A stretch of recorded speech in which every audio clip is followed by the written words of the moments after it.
Welcome to the CFO Track podcast. I'm your host, Tom Hunter, and every week I'll be bringing you stories from some of Australia's best and brightest CFOs and the lessons they learnt along the way. My goal for the podcast is to provide learning and development opportunities for those wanting to get to the level of the guests on this show, but they just didn't have the access to those lessons otherwise. Let's get into it. This week, I'm joined by Rachel Wong, the CFO of EdSmart, an Australian edtech business. Rachel also spends one day a week on the VC investor side with Gravel Road Ventures, and she also writes a finance substack called The Finance Hybrid. Rachel gives brilliant advice for stretching yourself beyond the traditional finance role, how to manage career progression while raising a family, and then why saying yes to industries you've never worked in might be the best thing for your development. It's a great episode. I hope you enjoy it. So here we go. Rachel Wong, welcome to the CFO Track podcast.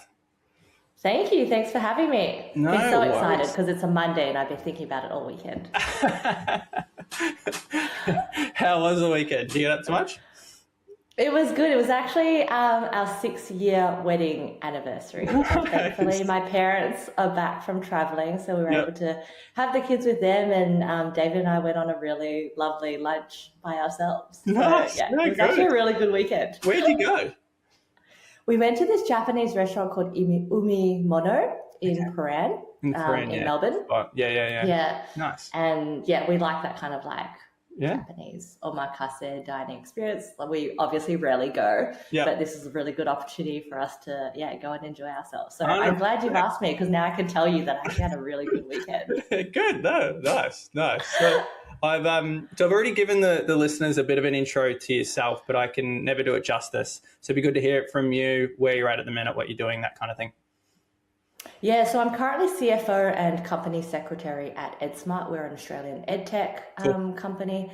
I do that Monday to Thursday, 4 days a week. And then actually on the other day of the week, I am VC investor side with Gravel Road Ventures, which has been really fascinating. Yeah. I've always been really good. Well, I feel like I'm good at finance, but I always like to do other things. And so I'm not limited to just finance roles. So outside of that, I actually mentor and coach privately, but also through organizations like StartMate, LaunchVic, and I even write a substack called The Finance Hybrid now. So lots of things going on, but I'm really enjoying it. And 2 kids. How do you fit it all in? Oh yes, and 2 kids. So I have a 4-year-old boy and a 2-year-old girl. So I guess I'm pretty busy. Yeah, 100%. Don't worry, I could manage that. Better person than me. So it'd be good to go back to the start though. So what was it about finance? What was it about accounting? Where did the journey start? What made you go that way? It's such a funny question when I get this because I didn't plan to be in finance or accounting. I've always been very much kind of like a generalist. In high school, I had, I picked one of everything. I did 1 language, 1 psychology, 1 mandatory English, 2 maths and a science. And accounting wasn't even a subject in the mix. So first year uni was very interesting. I had no idea what people were talking about. But it was really via a process of elimination. I thought I'm pretty good at maths, so maybe I'll be good at accounting. And I actually think it's the best decision that I would have made just because of the foundations that it's given me. My dad actually has a commerce background, so maybe there was a little bit of influence there. But in terms of me knowing that I wanted to do finance and accounting, absolutely not. It definitely just came around by chance. Yeah, nice. So did you do accounting at uni, commerce? What did you do? Yeah, so I did a Bachelor of Commerce at Melbourne Uni, which was accounting and finance majors. Yeah, right. So when did you realise that you were going to pull the trigger on a career in accounting? If you were sort of touching different areas, where did it all happen? When we had to pick, when you get told, it's time to pick. And I'm like, I don't want to be in a lab because that's what I thought science was. I didn't want to do arts because I just figured I was no good at art. So literally via the process of elimination, it came down to, I think I'm good at maths, so maybe I could be good at accounting. No, fair enough. And there were times where like my dad would be like teaching me, debits and credits in first year uni, because everybody else had done it in high school. Yeah. A lot of people knew that like if you chose accounting in high school, you would be sweet for the first year of uni. Yep. I had no idea. I was really starting from scratch, and there were times he'd look at me and be like, are you sure this is the thing that you want to do? It's like when he tried to teach me how to drive a manual car, and I said, I want to do manual, I want to drive manual, and he looked at me and he'd be like, every time I'm stalling in that car park, he'd be like, are you sure this is the thing that you've decided you want to do? And it was the same thing for accounting. Yeah. I'm glad I pushed through, and I'm where I am today, honestly. Yeah, nice. And so finishing uni, you moved to KPMG after that? So I actually joined KPMG as a vacationer. Okay, I honestly don't know why they call it that. It sounds like we're there on holidays, but it's 8 weeks of just doing random stuff, not holidays. Yeah. And it's between your second and third year uni. Cool. So I did the internship, and then I was quite fortunate that I was offered a graduate role as well. Okay, cool. I was in private enterprise audit, and I actually didn't know what audit was. No? Because audit is a third year subject. Yeah. And I got the internship in my second year. Right. I had just heard from people around me that audit would be a really good foundation. Audit is a great place to start. And I was like, I don't know what audit is, but everybody's telling me that it's good. So that's the thing that I applied for. And I would 100% agree with them now that audit is a really good place to start. Or KPMG, actually. Yep. In general, I'd credit a lot of the skills that I have today, especially attention to detail. Those kinds of skills, the training that I got there was incredible. I'll give you an example, actually, because I think this is quite a funny story. Back in the day, before technology was a thing, I'm not that old, but like before we had remote working, before we had, all these like e-documents and e-sign, the engagement letters that we would send out would be printed physically out of the printer, and we would have to take them to the partners to sign off with wet ink.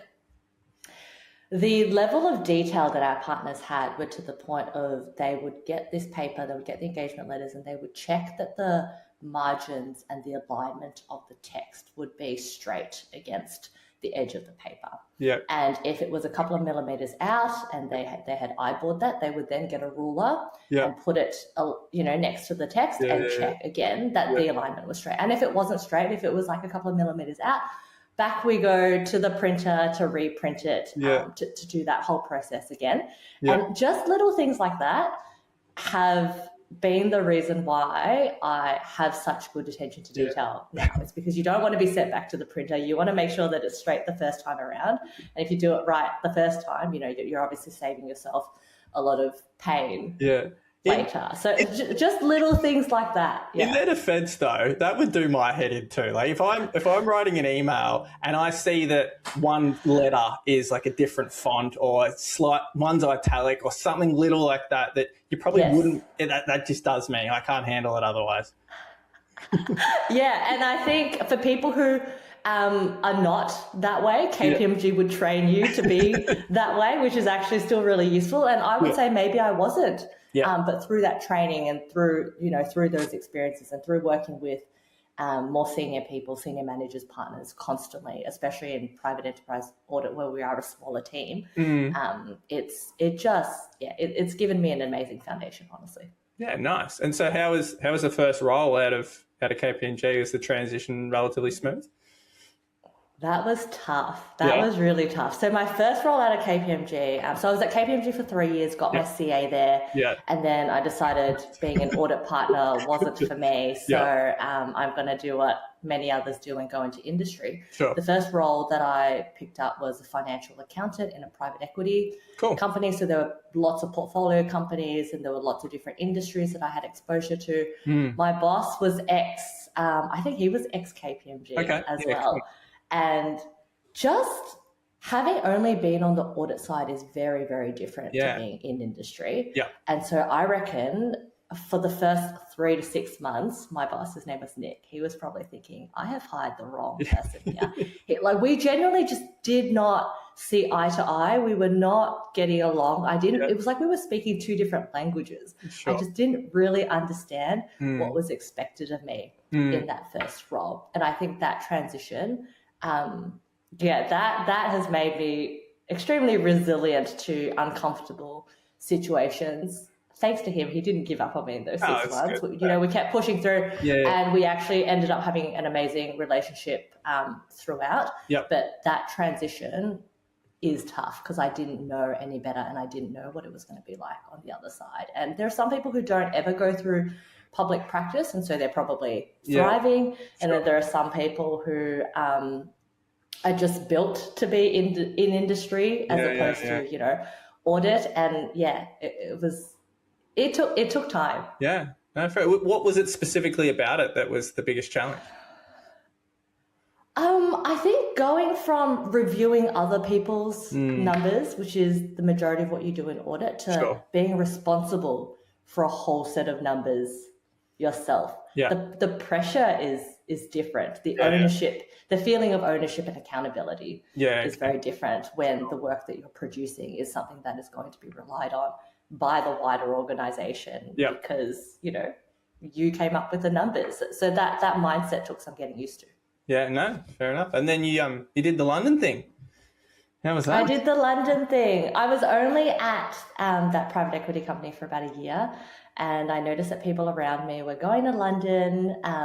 So I went to my boss at the time and I said, hey, I think I'd really like to do this. Yeah. He was the one who actually encouraged me. He said, I did something similar to Canada. It was the best thing that I ever did. Totally go. And so I actually quit my job, booked a one-way ticket. One way? Went over there. Didn't really, honestly, I didn't know anybody. I didn't have any accommodation set up. I didn't have a job lined up. I'm an only child, so my parents thought I was joking, like I was living at home at the time. And I said, hey guys, I want to do this London thing. And they kind of just brushed it off for a while until I bought that ticket. No turning back after you do that. So I stayed in Airbnbs until I found a place. Nice. I just went and met up with like 10 different recruiters. What year were you there? I was there in 2017 to 2018. So I was in London as an accounting finance temp recruiter between 2017. So I got into recruitment 2017 until like 2019. So maybe I was the only recruiter you didn't meet. Maybe, because I met so many recruiters. I mean, very, very interesting. I think it's very different to go over there with a job already lined up, or if you're being seconded over there through KPMG. Like there's a lot of things that are set up for you already. But I basically went with nothing. Yeah. And that experience has taught me a lot about myself, in that I can be extremely resilient, and I can deal with uncertainty and uncomfortable situations and come out the other end. And that's just one example of something like that in my life. Yeah, it's from a technical perspective, not, I guess, the personal development component. Was there anything you really took from that period, from the roles you were in? I was in one role there, so I was there for about a year. And I knew that when I went over there, I wanted to get myself a manager title, like in terms of like professional growth. I was a financial accountant here. I was doing more than a financial accountant role, but I knew that I wanted to come back with at least a manager title. So that's kind of what I was working towards, and I was really fortunate that I was working for a company called IQ Student Accommodation. They were the second largest student accommodation provider in the UK at the time. Massive. And quite a few people on my team, we had quite a large team, quite a few people on my team were Australian. Not that that really mattered, but it was just kind of nice to be around other Australians, and that was by pure coincidence. So I just think any time that you are faced with a situation like that where there is uncertainty and you kind of just have to adapt and you kind of just have to go through and not around, my mentality is very much just go for it. What's the worst that can happen? And that whole experience definitely taught me that. I actually met my now husband there. Fantastic. As well. He's originally from Melbourne, but of course we never met when we were in Melbourne, and it took us both being on the other side of the world to meet. I had a friend who I'd worked with at KPMG who was coming to London for a holiday. He was visiting me, and coincidentally, he was staying with David as accommodation, like on the trip. So my friend and I were going to catch up for dinner, and David obviously tagged along, and Sure. that's how we met, and the rest What is a history. great It's a great story because Yeah. London, if anything, has done amazingly for my career, Yeah. my self-confidence, my and then now, like my relationship, my family, and my life. Yeah, cool. So you'd recommend it then? I would highly recommend. I don't know what it's like now after COVID, and I know it might be sure. harder to get a visa. I was Right. on the youth mobility Yep. visa, so it was really easy to get at the time. It was like you just had to be under 31 and you could get I something. think it's for 35 years. now. I think you can get 3 years. Okay. I think. Yeah. Yeah. Oh, so maybe it's even easier. So yes, highly recommend. Yeah. And then so you came back within a student accom as well. So that's a very niche transition. How did you manage that? I think the reason I did that was by chance because Okay. it was niche. Right. So Yeah. student accommodation was extremely popular everywhere else at the time, especially in the UK. Yep. But in Australia and Melbourne, it really wasn't a thing yet. So I got a call from a recruiter, Yep.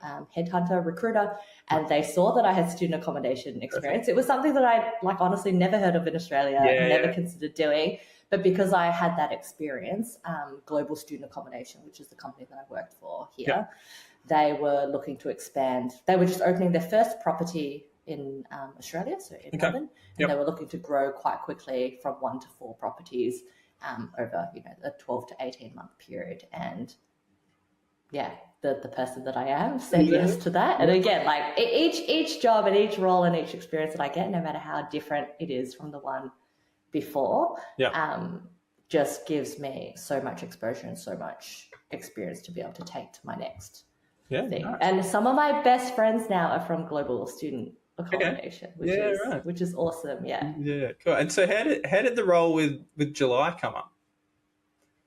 This is also a funny story. I love when people ask me this because it is just so random. My macroeconomics tutor from Melbourne University reached out to me on LinkedIn and was like, hey, I work at July. He was the COO at the time. He was like, I'm working for July and we're looking for our first finance hire. At that stage, I had no idea who July was. I didn't know either of the co-founders. I didn't really know anything about the startup space. Yeah. I had absolutely no retail e-commerce experience. My macroeconomics tutor and I, we never even kept in contact outside of we have Instagram and LinkedIn. Like we just know that we exist on social media. So it was a wild opportunity. And I said yes, and I'm so grateful that I did because it led me into kind of the startup world. And really, I'd say this is my happy place, this startup scale up. So what was their role? So what we say? The macro. His role was the COO. Oh, okay, right. And they were hiring for their first internal finance hire. Okay. So I joined them really early. Yeah, I was their first finance hire. And you were the first hire? I was their first finance hire. They were quite a small team. We were less than 10 when I joined. That is early. We were still in a very small office. They had one product in 4 colors, their signature carry on. And, less than 6 months after I joined, COVID hit. So if anything, I think I say now when I encounter challenges that nothing scares me anymore. Sure. And it's just because at July we were selling suitcases when global shutdowns were in place. We were making absolutely $0 in sales. Nice. All of us were on Job Keeper or whatever that subsidy was. And my sole role was just to bring money into the business via grants and anything that I could to keep that business alive. So it's amazing to see where they are now 100%. Versus, what we really had to go through back then. Where's the business at now? Are they IPOing or something? Did I see that? No, they're not IPOing. Okay. They are a global business. They are in, they have a lot of bricks and mortar stores themselves now. They are basically a household name. They have partnerships with the Australian Open, the Australian, Winter Olympic team. They have Qantas, Virgin. They have a lot of household name kind of like partnerships. And it's just an amazing story to be a part of, especially considering the industry that we were in when COVID hit it. Yeah, for sure. So what is it like being the first finance hire? Talk me through that. Because you hadn't done it before, had you? I was No, that's not true. So I was the first finance hire at Global Student Accommodation as well. Fine. And I think that's where I kind of got I don't mind being the first person. I don't mind getting my hands dirty. I don't mind wearing multiple hats. So I hadn't been in a business that identified as a startup before, but in the way that I operated, it was as if I was operating in startups, entering new markets or launching new products or building new properties. They were all very, very similar in kinds of the challenges that I faced. But yeah, you just have to be confident in your ability to be resourceful. Nobody around you knows any of the answers. So the founders that I worked with at July, they're not people from finance backgrounds. So I relied a lot on Google. I relied a lot on my network, and just being able to put your hand up and be able to acknowledge, like, I don't have the answers to everything, but I'm willing to go and find out is really the kind of mindset that you need as the first finance hire, where nothing is built and it is up to you to kind of pave the way. And I guess, I like that about being in startups just generally. The flexibility to have a voice and be really proud of the impact that you've had when you look back at, the 3-year period or the 2-year period, and how quickly things have grown, how quickly things have been built, and how quickly you were able to grow as a business compared to, when you first joined as that first finance hire. To have a team, by the time I leave in 3 years' time, like it's cool. What do you think the biggest thing that people don't expect going into that style of environment? I think you have to be really self-aware in that being in a startup is very different to being in a large company where you have multiple team members around you, or you have a larger team and you have more money to get the resources that you need. I think if you are somebody who likes stability, likes processes already built for you, and likes predictability in your BAU, startup life is, I would say, generally not for you. You could definitely grow your way into liking it. But if you as a personality like stability and knowing what's next, startup life will be difficult for you. So, on the flip side, as you know, quit my job, went to London, took up roles that I've never done before, took up, an accounting degree that I didn't even do a subject for in high school. That kind of just reinforces that the person that I am is really well suited for startup life, because there is a lot of uncertainty and there is just this kind of like grit and resilience that you need to go through to be able to see the light at the end of the tunnel through a bit of hard work and adaptability. Yeah. So you were there for a few years. So how did your role change? How did the business change? What did that period look like? I was there for 3 years, and we went from a very small team to multiple retail stores, including growing teams within the stores. During COVID, we still had those stores open because, you hope that somebody wants to come in and buy a suitcase for whatever reason during a pandemic, just to get, a $295, $300 sale as opposed to zero. And we couldn't afford a retail manager at the time. Nobody was really hiring for these kinds of roles. So the person that I was volunteered, and I said, hey, I'm doing some work in finance, but like business is not really growing. So I'm happy to, take on the role of retail manager. And I think that's one example that I like to speak to, where I'm usually willing to put my hand up for non-finance things, just as an opportunity to see what it's like, to give myself an opportunity to grow and stretch in other areas.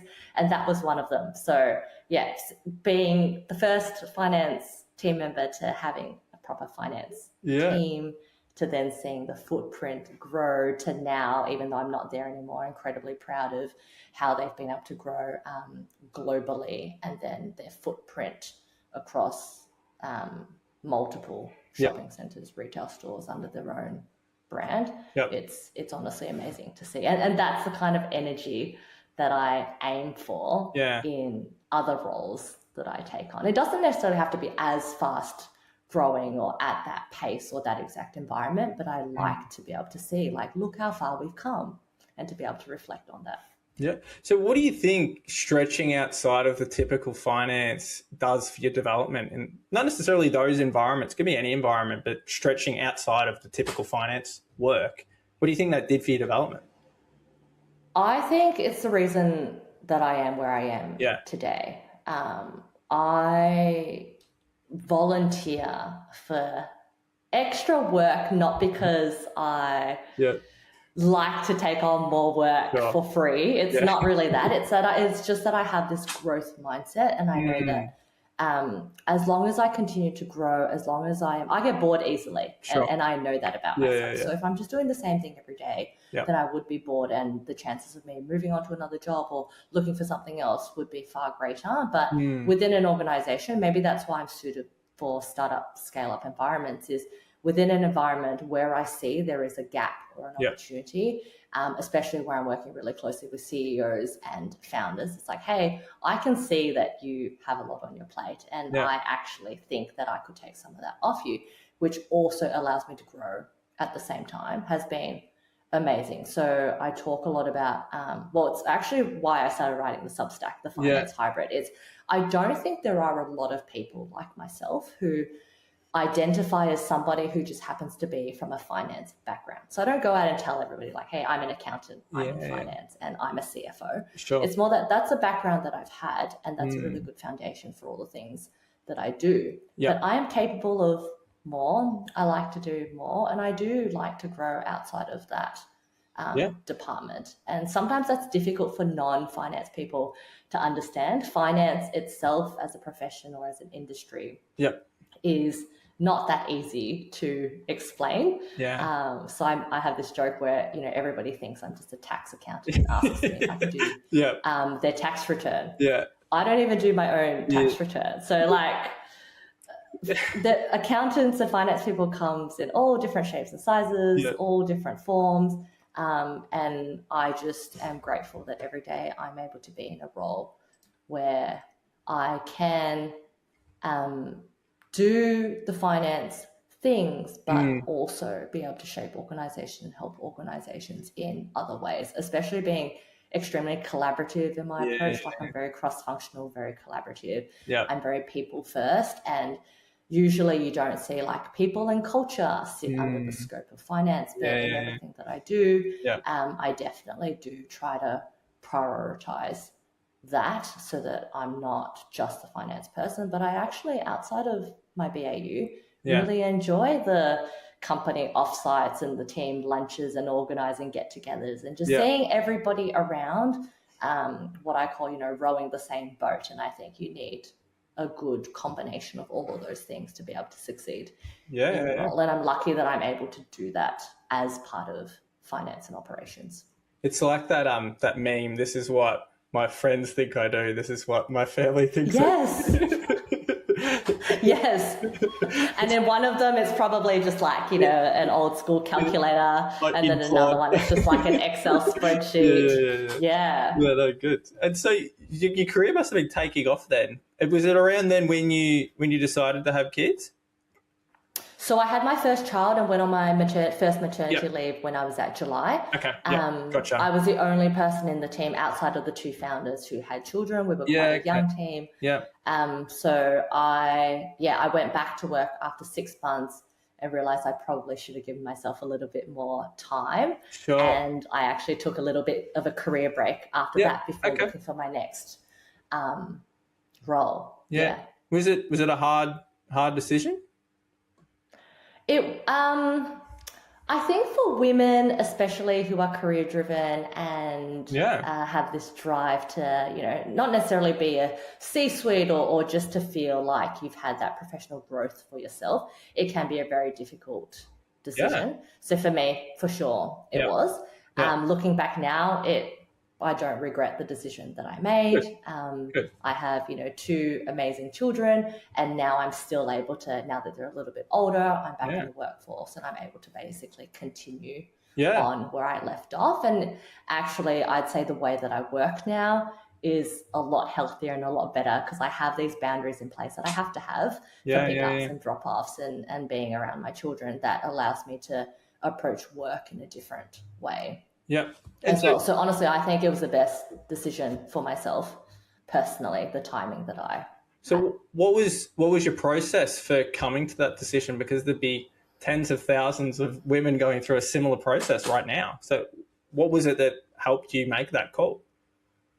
Yeah, I think probably more in hindsight now, it's knowing that you cannot necessarily plan for everything. Yeah.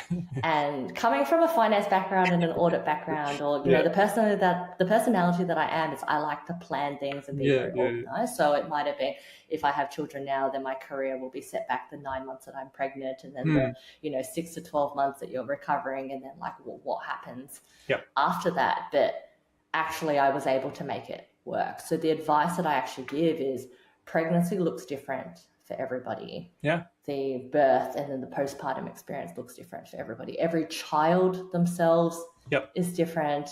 Every return to work is different, no matter what maternity or parental leave policies you have in place at work, no matter how supportive the people around you are. There are just certain things that are different for everybody. And so the mindset of, having a go, adapting, and just almost going with the flow a little bit has been the thing that's helped me get back on track the most. And with each child, I did go through a bit of like this identity crisis, because they say, giving birth changes you not just mentally, and, it's physical and mental, the changes that we go through. And to really reflect back on that, it's difficult, and there's a lot of changes that have to happen for you to kind of like get back on track. But honestly, you adapt from 0 children to 1 child, and then you adapt again from 1 child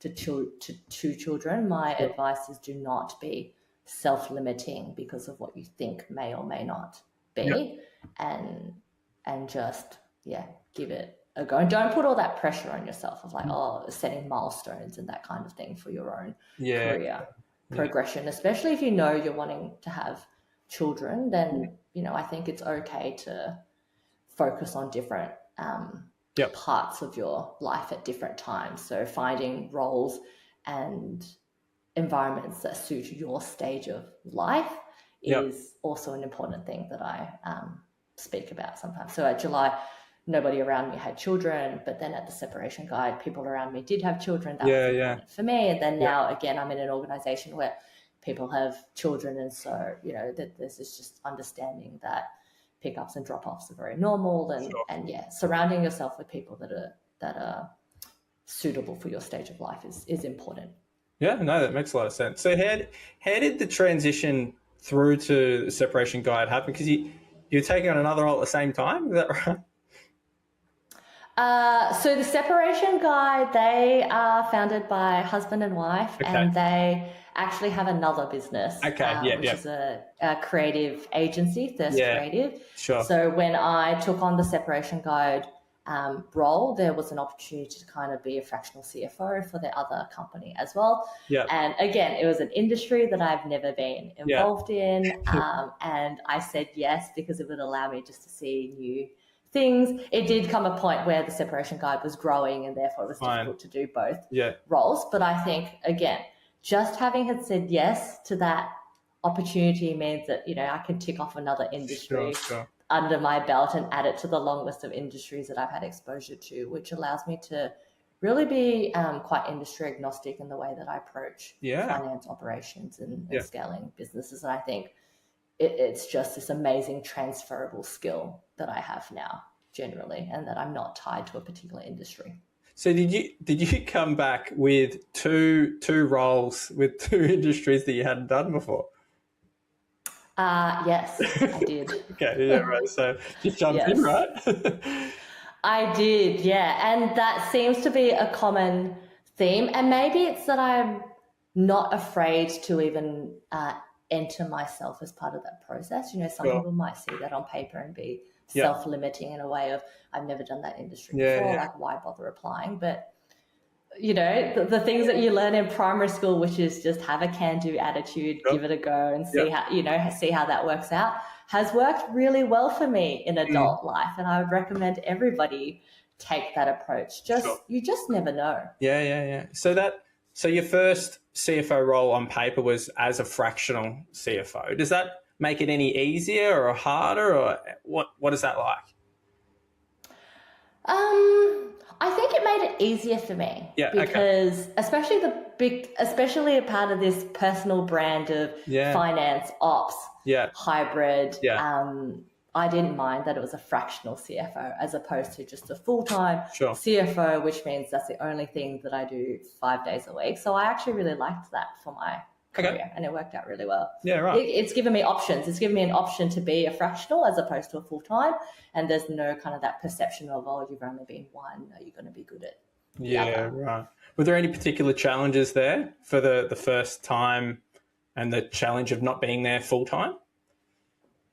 For sure. Yeah. I like being really immersed in the organization that I work for. I like being across all the departments. I like knowing what's going on. I like being, I like helping pick the colors for the suitcases and giving feedback for the products that are launching, right? As a fractional, you really have to rise above, and you just do not have the ability to be in every room and every conversation to really be in that detail. But again, honestly, it's just another skill set that I've learned because of it. Right. Are there any times where you didn't get the balance right? For sure. I think with only 5 days in a week, working across 2 organizations and having that, just the interest of being in the detail across 2 organizations is you run out of time at some point. So that was definitely challenging, but being able to recognize that and then recommend like, hey, it's probably time for you to get your own finance person, for you to grow your own finance team. And there's a limit as to where I am going to be most valuable now in terms of from now into the future is again something that people need to be self-aware of. It would be selfish of me to continue holding on to that role for myself, but really like the best thing for that organization was to go and get an in-house person. Yeah, no, fair. And that ended up happening in the end, and you did shift to the COO role, I think, in the end? Yeah, so I basically let go of Thirst Creative as a project, and I was in the separation guide only in-house, and I was the CFO and COO there. And again, only because I knew that I liked doing other things, and there was just so much on the founder's plate. And I knew that I could help in terms of culture. I knew that I could help in other areas. So I actually looked after customer success and the sales teams as well as product. The founder is from a marketing background, so she really enjoyed marketing and she held on to that. But there were other areas where I was like, hey, I may not have done it before, but I know that I can help you if you let me. And so together we were just this really good team. Taking on different parts of the business. So is it just the duty that changes day to day, or is there a broader picture within the role when you start shifting to a more operational approach, I guess? I think it's both. I think you have to already have that mindset as a CFO to succeed as a COO. I think if you are a CFO who is typically siloed in your department and focused on a lot of input from other people, then just taking a COO title isn't necessarily going to be able to change your impact in the organization. So I think it's kind of twofold. You kind of already inherently have to have a little bit of that.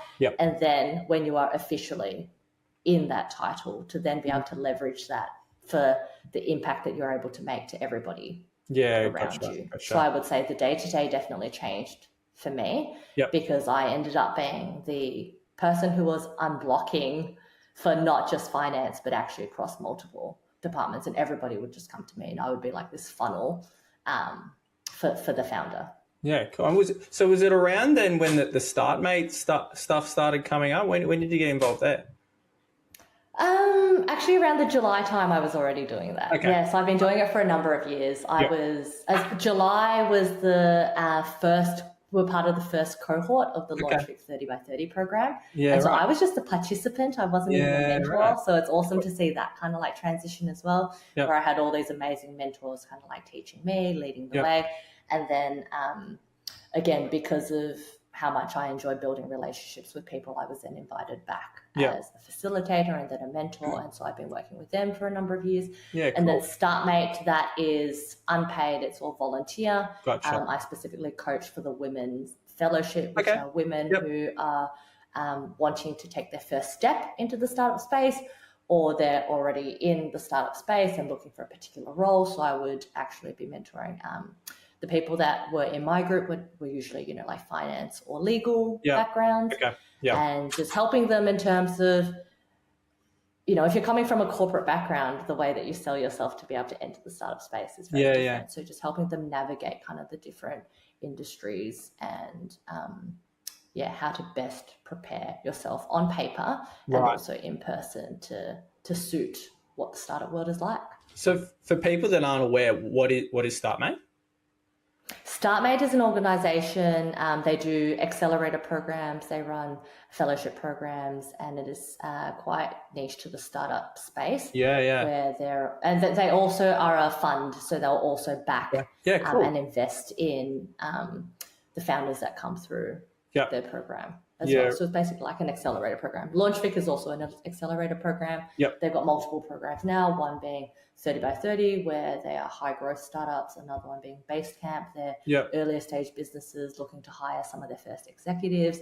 So, you know, like if you're a founder and you don't have experience hiring your first finance, HR, ops, or, you know, CTO, those kinds of executive roles, that program's intended to help you with that. And they also have some funds, so the and the Humane. So they have some funds to invest in startups as well. Sure. They're basically just organizations that help to lift up the startup ecosystem, really. So they're really amazing. Are the users people that are founders, or are they people that just want to get into the startup space for a job because they find it exciting? Or both. Both. So they'll have specific programs tailored for different audiences, and there will be some that are founder specific, some that are operator specific, and some who are just individuals who are interested in the startup space. It's quite holistic in the way they approach it across both these organizations. And they do, and it really brings a lot of people in the ecosystem together. Like if they're running events and that kind of thing, like kind of everybody pulls together, and it's a really fun time. Yeah, cool. And so when did EdStart come up? How did that role eventuate? Yeah, so after having my second child, again, I was looking for something new. Sure. And, you know, of course, when I say something new, it's coincidentally in a completely different industry to one that I've been in before. So EdSmart is an Australian ed tech. We're a SaaS company. We serve schools at both the individual school and the enterprise state level. So we are software that teachers, students, and parents use. Very interesting. The role initially was just a fractional role. So it was 2 to 3 days for a 3 to 4 month period. At the time, you know, my youngest was just so young. She just turned 1. And I was thinking to myself, this is probably not the right time for me to go and start my own business and be full-time, you know, fractional and consulting. So as part of the interview process, as interesting as the role was, I did say to Rowan, who's my CEO now, you know, I would really like for this to be a permanent opportunity. Based on the information that we had, like that's something that he couldn't guarantee me at the time. And I said yes anyway. So potentially when I took on the role, I was going to have to look for another role, you know, in 3 months' time, but I still said yes. And as part of working with them, I was really quite fortunate that, you know, we were doing some really good work together and they made me permanent after my first week. So I'm still there now, and I'm the CFO and company secretary. And I'm really enjoying myself. And I think that just shows, you know, had I stuck with, you know, rigid criteria that I had set myself when job hunting, I probably would have said no to that. I would have said, this does not fit my 4 day a week. This does not fit a long-term stable opportunity. This does not fit the thing that I thought I wanted with 2 young children. But actually, as long as you go in there, you do your best work, you give it a good crack. And you know, that there's kind of give and take with everything, then the outcome could be surprising and actually very, very good. And so what's the secret then to becoming permanent within 7 days? Is there a trick to it? The trick, I think, is to show value where you can in a very humbling and modest way, like a non-egoistic way. It's I just go in there. I know this is the task at hand. My job is to do that task well and to add the value that I'm expected to add. And then in addition to that, if I have capacity, I will put my hand up for other things. And I think that managing upwards, volunteering for areas that are in need in terms of resources at that particular time just shows like, hey, I am a genuine contributor to the organization, and that's why I do recommend other people look outside of just the finance box when it comes to gaining operator skills and leadership skills and wanting to be an executive leader. Like these skills come outside of just the 5 dot points that are on your JD. 100%. You must have added some significant value in 7 days.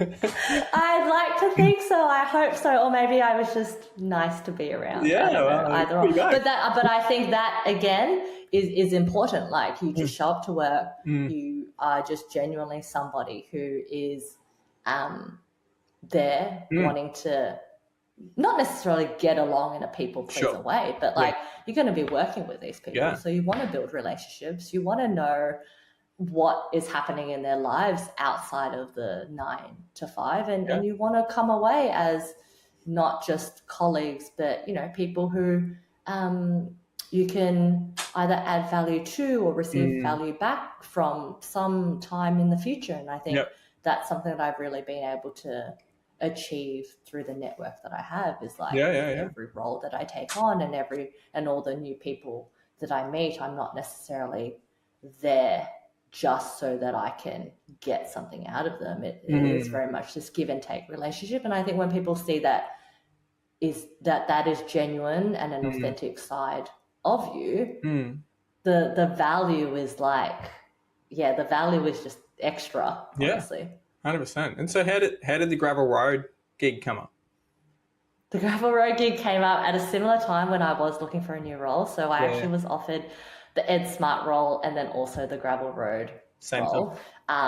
I had at the same time, and I only have 5 days in a week. So did you have to negotiate that? Like, I've got you two that I want to work with. Let's do. No, I didn't. I was very upfront with Rob. So I work with Rob Philpott. He's co-founder of A-Connects, an amazing Australian tech success story. And so Gravel Road Ventures is the family office, and we do a lot of work around the VC space now that Rob has also Glitch Capital, which is their new venture fund. So it's really very interesting for me to be 1 day a week at Gravel Road Ventures. And I'm very grateful that Rob had said like, you could totally do this for a day on a Friday. Firstly, I said to him, I don't think many people are very productive on a Friday, and you're offering me a role that is just on a Friday. So I think being open to making that work has been amazing because I am now in a very unique position that I don't think many people have an opportunity to be in, which is I get to see both sides. I get to see the investor side, and I also get to be an operator in at the same time portfolio company side at the same time. And I think it allows me to do both jobs better. I have this holistic view regardless of the role that I am in, and I'm also just learning so much in both roles, but more so in the VC investor space, because again, I've never been in that space before. These are people in a network that I wouldn't typically deal with or liaise with day to day, and it's just opened my mind to a new set of terminology, a new language, and a new world. And had I been self-limiting and said, no, I only want to work 4 days a week, all I have time for is EdSmart, which might be the case for some other parents with 2 young children, and I highly recommend you have stronger boundaries than I do if that's the case. But I said, this is a once-in-a-lifetime opportunity. Normal operators do not get to just jump over to the VC side. I'm going to say yes and see where that leads. And it's been awesome. So what is it specifically then about the knowledge from the VC side that allows you to do a better job in the day-to-day as a finance professional? Yeah, I think a lot of startups are always looking to raise money, Mm. or they know that funding is an important part of their journey. Yep. I used to always be the one asking for money, Yeah. and the feedback that you get is probably very, it's very nice. It's like, oh, now's not the right time, or we don't have funds for you. But you never really know the real reason Yeah. behind Yeah. why that is unless Sure. they invest time to give you that feedback.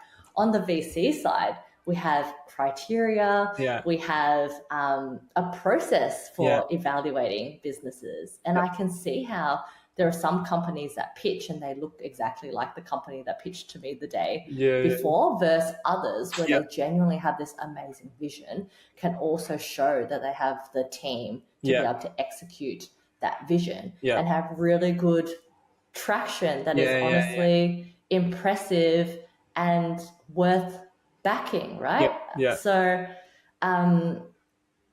that really opens my eyes. Yeah. It's like, well, now if I'm going to be investing for money, I know exactly what investors will be looking for, and it's outside of the very high level kind of like storytelling that you think it is, but it goes much deeper. And then also we don't just look at the company, we look at the founders themselves, the team within these companies.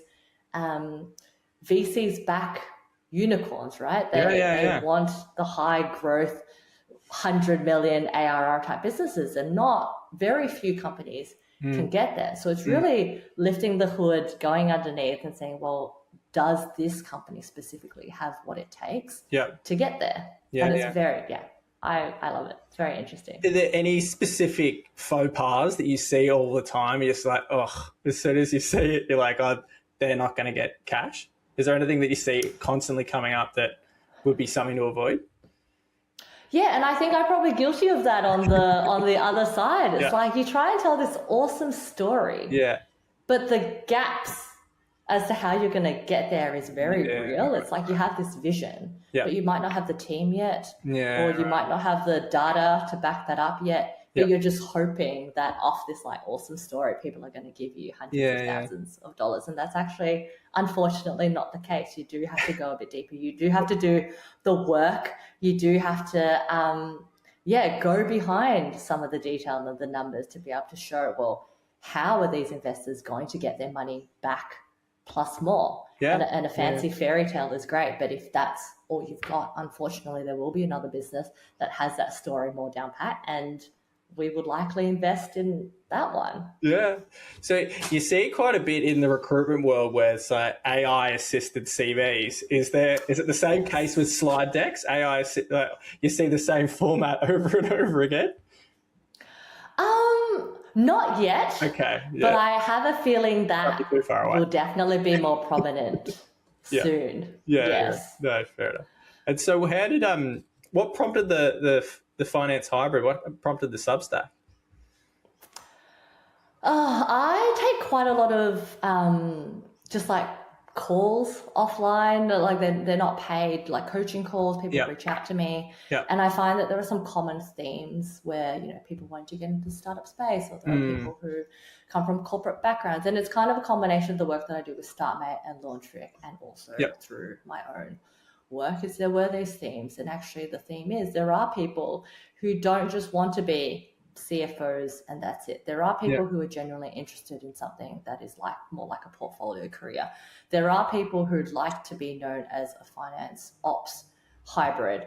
And this actually, in addition to those conversations that I have, it's when I went on maternity leave twice, I found it really difficult to hire me for the role that I was, I was going to have these vacant maternity leave positions, and I was trying to find finance ops hybrids, but everybody that came through the door in terms of the CV or our conversations, they were very much only one or the other. So I think there was kind of this niche of like, people like me exist, but there's not a lot of them. So my finance hybrid Substack is not supposed to be like this mass following Substack for all finance professionals. It really is just a space for me to share what I've learned, my own personal journey, and the approach that I've taken to get to where I am today, so that other people who have come from a finance background, who happen to be in a finance role, but don't just want to be limited to I'm an accountant, I'm an analyst, or I'm a CFO, have the inspiration to say yes to other opportunities, say yes to, I don't know, going on a podcast, doing some speaking, just anything. I think of it like extracurricular activities, giving people the confidence to say yes to these extracurricular activities so that you can create this pathway for yourself, which is more of a generalist pathway, and for you to also have this similar personal brand to the one I have, which is when people are looking for finance ops types, they will come to you. Where do people find it? Where's the Substack? So it's the Finance Hybrid is the name of the Substack. So if you have the Substack app, or if you just Google Substack and you look up the Finance Hybrid, you'll find it. So I started writing earlier this year.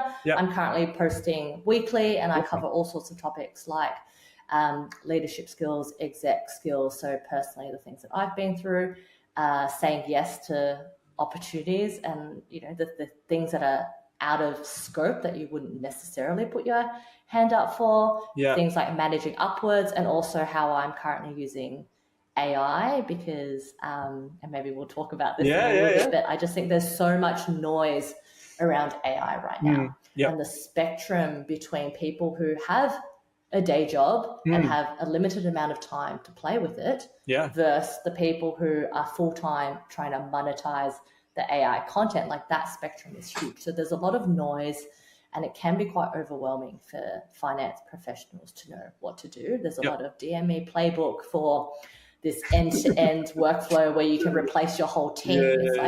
If you are full-time in a role, you are not necessarily going to have the expertise, the skills, or the capacity to be doing that.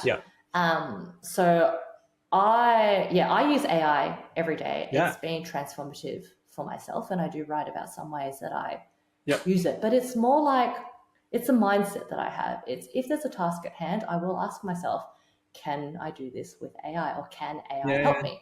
If the answer is yes, and I have the capacity right now to experiment with it, I will dive in and have a go straight away. If the answer is yes, but I just don't have time because I have this deadline that I have to meet tomorrow, I will note it down at the back of my head to be like, okay, well, the next time I have to do this again, or it's a recurring task, I will, pick that back up and see if I can use AI for it. But this allows me to always be AI first in my thinking. I don't have a finance team. I have some outsourced help at EdSmart, but it's really just me. So I do use AI quite a lot. And initially I thought, I'm only using AI for these small tasks. Maybe I'm not using AI how I should be. Like, I'm not using it as this full end-to-end workflow, and I don't have like agents all over the place. But actually, this approach is working really well for me. I'm extremely efficient. I am more productive, and I do use it for a variety of things, but it might not be exactly as people are like advertising per se, in how they are using AI to optimize their life. So I love AI. I could talk about AI all day. Maybe in part 2.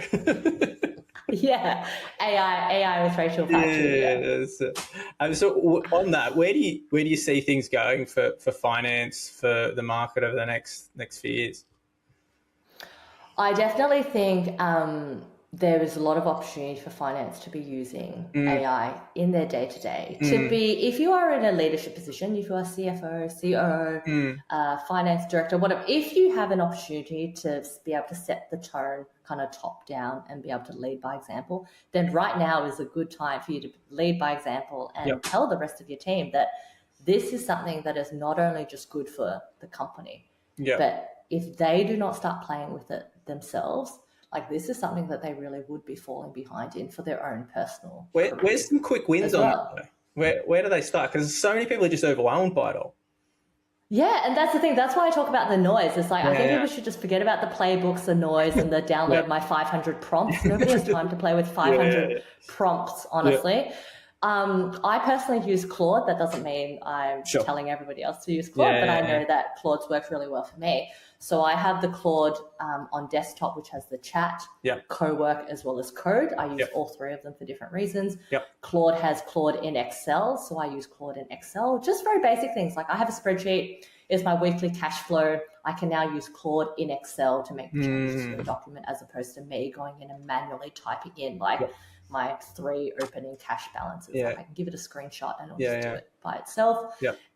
There is this iterative process that I think maybe some people aren't familiar with. They think it's like you try it and then it looks a little bit crap and therefore AI is not very good. But I know for myself, I basically automated month end with management accounts through to variance analysis, through to locking month end, and then having a board pack. Like that now is all done through Claude Code and co-work. I use a combination of both. And that's just like one small thing, but I think that is a quick win because that is one thing that finance people do every month. So every time you have to do it, you fiddle with it a little bit more. It might not be perfect this month, but it's helped you another 10%.